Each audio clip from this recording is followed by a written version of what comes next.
Call record ফাঁসের ভয়ে কথা বলতে চান না, তাহলে আমাদের কথা বলা বন্ধ করে দিতে হবে। সবাই কথা বল, কল রেকর্ড ফাঁস তো আমারও হয়ে যাবে। তা আপনি এমন কথা কেন বলবেন যে কল রেকর্ড ফাঁস হয়ে গেলে আপনি ভয় পান? তাহলে কথাই যদি না বলেন তাহলে আপনি ইলেকশন পরিচালনা করবেন কিভাবে? আর এমন কথা বলার ভয় আপনার মধ্যে কেন থাকবে যেই কথার মধ্য দিয়ে আপনি ভয় পান, যে কথা ফাঁস হয়ে গেলে আপনি বিপদে পড়বেন? তার মানে তো সামথিং রং।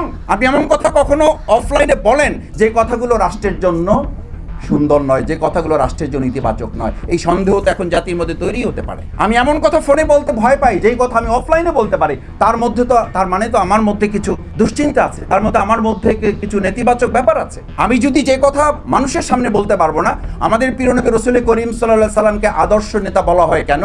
উনি পাবলিকলি যা ছিলেন উনি প্রাইভেটলি তাই ছিলেন, উনি ফোকাসলি যা ছিলেন উনি আনসিনে তাই ছিলেন, উনি সিনসিয়ারলি যা ছিলেন উনি সিক্রেটলি তাই ছিলেন।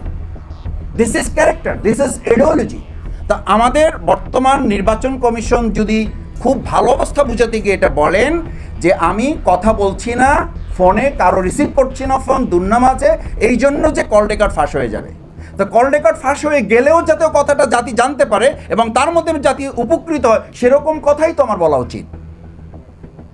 এই জন্য ইলেকশনটা হচ্ছে ফ্যাসিবাদী রাষ্ট্র ব্যবস্থায় আমাদের প্রথম থেকে দেখেন 2024 জুলাই আগস্টের গণঅভ্যুত্থান পরবর্তী আমাদের 3টা মৌলিক বিষয় ছিল।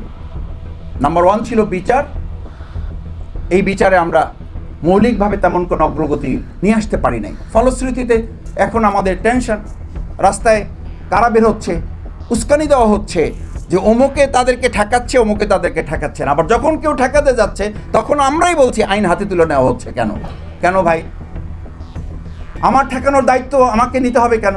জামাত ইসলামী ছাত্র শিবির যখন রাজপথে মিছিল করেছে তখন তো আমরা বলেছি আমাদেরকে ঠেকানোর দায়িত্ব তো প্রশাসনের, আমাদেরকে ঠেকানোর দায়িত্ব পাবলিক নেবে কেন? পাবলিকের সাথে আমাদেরকে মুখোমুখি সংঘর্ষ বাঁধিয়ে দেওয়া হবে কেন?